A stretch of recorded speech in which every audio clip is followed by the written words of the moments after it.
Hey everybody, my name's Scott Quayle, director at Live Films. Thanks for tuning in. Now, I have a new film coming out at the beginning of 2023, but before I release that, I thought it'd be a nice idea to put my previous film called Shil on YouTube for free so that anyone who hasn't had a chance to watch it yet can jump on and have a look. Now, when I thought about doing that, I was like, well, whenever anyone sees this, they always say, "How's Shil?" So I thought, like in the style of 1990s DVD director's commentary, let's bring the man himself on. So, Shil, I thought it would be good to say hello, see what you're up to, because everyone always asks me, "How are you, buddy?" Sensational, man. I like the 1990 Back to the Future feel, and you've even got the Prodigy in the background, which adds to the nostalgia of all this, That's my right? little DJ setup, a little plug for Quayle. It's my YouTube channel for my DJ and Quayle Palooza. Check it out. I'm always on there every weekend having a mix. I like how you gave yourself a plug in there for Quayle Palooza. That's cool. I have to. I only have 183 subscribers. I got to get those numbers up. Which means you have 180 loyal, hardcore fans. I know, which is lovely, and I do appreciate it. Now, the reason we're here is whenever anyone sees the film and they know me, they always say, "How is Shil?" I know that's a broad question. I realize it's nearly been 2 years since we released the film. Yeah. How are you? Are you okay? I'm, I, I am fantastic. Now, I know this is Fantastic. it's a broad question, but people like to know. I guess the first thing they like to know is how was Game Changer? What a lot of people were telling me is that they admired the bravery to do something so big so soon after the world went into a lockdown. So, in terms of my professional career, it skyrocketed after that. Do people view you differently now, do you think? Yes, people view me d- d- differently. And I personally have grown as a speaker, as a facilitator, as a person. Credibility has grown, the practice has financially grown, and without this sounding arrogant, my positioning and my reputation has grown a lot more, and that's been cool. That's It's awesome. also had its challenges. However, it's been a cool thing to experience. Well, we'll delve into the challenges in a sec. What the other main question I get asked, and I know that you have maybe evolved your thinking around this is how is your stutter? Because I already know the answers to this. So I'm sort of probing you that I know that you lean into it a little bit more now. Is that fair to say? I I embrace it a lot more. I've become so much more comfortable with it. So, for example, I share a lot of content online, video content. Hmm. Game changer. Every time I shared my video content, I would leave the captions, or rather, I would change the the captions to not show the stuttering. Mm. Since game changer, if I stutter, I would keep the t t t t t or the s. I would keep the stutters in, and it might not sound like a big change. However, that was a huge thing for me to embrace and do because it's how I sound. On stage, I've learned to be so much more comfortable with my stuttering. I've created what I call drop moments whenever it happens. So I bring people into the experience. I'm more comfortable like this. So I'll be stuttering today instead of trying to hyper control it. So whilst I do still control it a lot, I've become more comfortable, and I share my strategies around it in detail. And I found people are curious about how I control it and what the strategies are.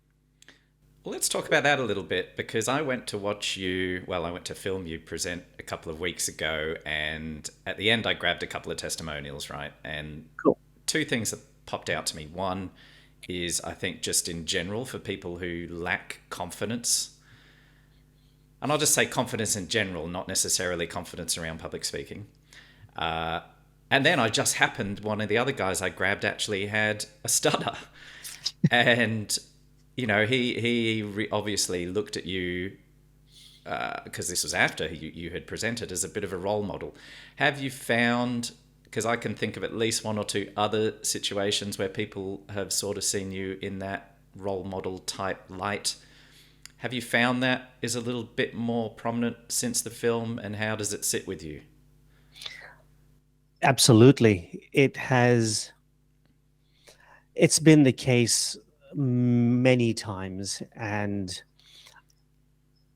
initially, I struggled to deal with it because when people from different parts of the world contact you and tell you that they follow you, they consider you a role model or a person they can look up to, it's not a space I'm accustomed to being in. It's something I've never had people tell me. In fact, it's been the opposite.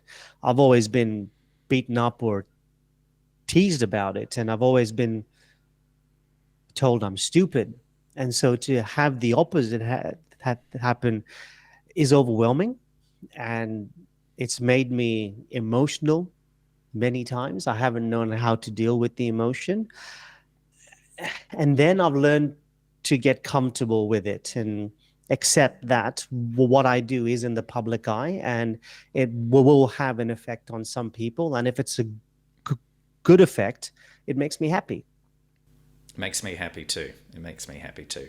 Well, that's awesome. I do remember one time when we were showing the screening in Perth, and a young girl who had a stutter came up and chatted to me after the film, and I assume she chatted to you too, but even me having made the film and seeing that it had an impact on a young person was actually a really special feeling. So Yeah.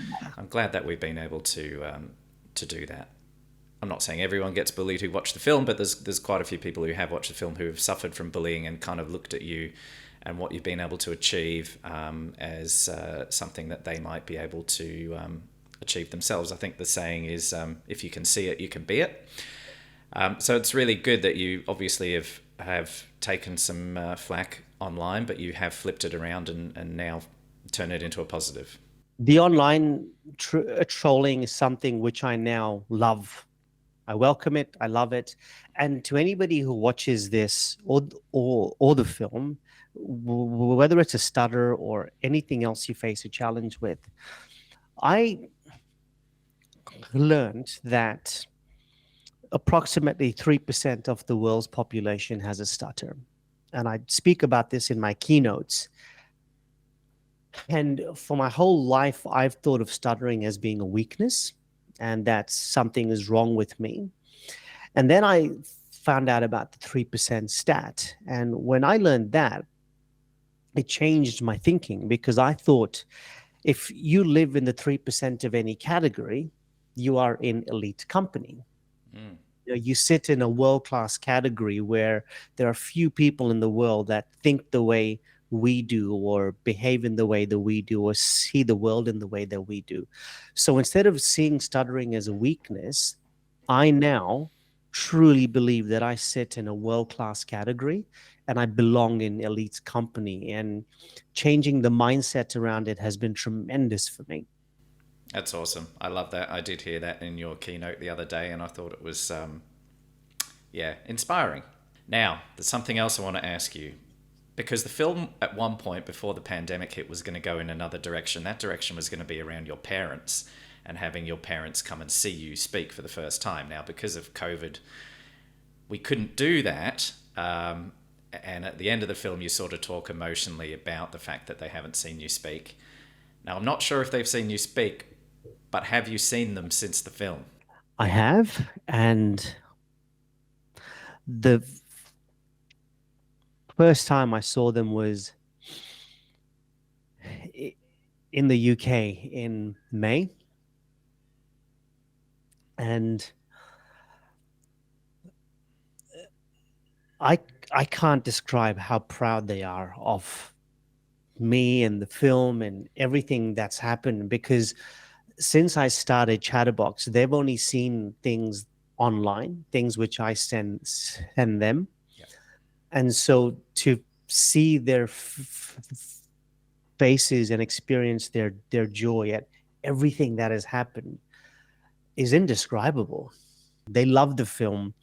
They've shown their friends in Kenya the film. So it's really cool because in my town in Kenya, I've become a mini celebrity and I'm not even there. And that's a really cool thing. That is cool. That's awesome. That's awesome. Now, a bit of a random question. Are you still a nutcase in the gym? You look Can like you you're repeat? still. Can you Are you repeat the still a question? nutcase in the gym? You look like you're working out. Yeah. The opening scene of the film. I can't remember what weights those dumbbells were. But for those who don't know, whilst we were setting up the lighting for that opening scene, you were downstairs doing a workout, and I'm telling you, hey, we're gonna get you working out in this scene. Don't overdo it. But at no surprise, because it's you, you did overdo it. And then we made you do those, whatever those weights were. Was it 45 kilos, those things? There were a 45-kilo dumbbell chest press. Yes. And by the end of that scene, I was exhausted. I felt I was going to puke by the end of that scene. Well, at least we got, I guess at least it was natural, right? It looked real because you genuinely were exhausted. Look, the the the gym will never stop. Ever. Ever. It is a crucial part of my lifestyle. And I think that is, I think it comes across in the film, but you know, obviously we've been friends now for years since the film was made. Is you hyper focus on every detail in order to be the best at what you do, right? So it's not a coincidence that you have uh, got to where you have gotten to despite some of the setbacks that you've faced. It's because you put everything into it. Would that be a fair thing to say? Well, there's a lot of people who will see a post that I do on my LinkedIn that's got hundreds of likes and comments and thousands of views, and they'll say, "You were so lucky to get that speaking gig," or "Gosh, you're so lucky." Mm. Now, I hate that term because there is no part of it which comes down to luck. None, none. You see my background, however, there in front of me is a whiteboard that's 2.4 wide by 1.8 high. And on that board are my scribbles and my notes and my thinking process around every talk, every detail which goes into every talk from months out my preparation starts. And even if I've delivered a talk on stage 100 times, before each occasion I'm on stage, I'll practice it 50 times. Mm. If I go to a networking event and if somebody asks me, what do you do? I've practiced that 500 times. Everything has practice and thought and consideration behind it because I want to be the best. I want to be recognized as being the best in this. And to do that, luck has no part to play in it. Absolutely. And something that we tried to tease out in the film, and I think we sort of landed on it in terms of the biggest thing for you is your parents watching you, and if that was your last gig, you'd end your career happy. But you just mentioned about being the best. I can't not do this interview and not ask you what does that look like now? Like, what is it that you want? Do you have a finish line, or what is it that where you would go, right, I've made it? Or does that not exist? The finish line, or rather, the finish line will be the day that I get bored of doing this. Well, mate, you're an inspiration. I really appreciate you taking the time to share this little Q&A with me. I'm hoping people will get something out of it having watched the film and then might stumble onto this video straight off the back of watching it to see that not only are you surviving, but you are thriving, and you've gone from strength to strength since the film was released. So, mate, really appreciate you spending some time with me this morning, and I wish you all the best for 2023 and beyond.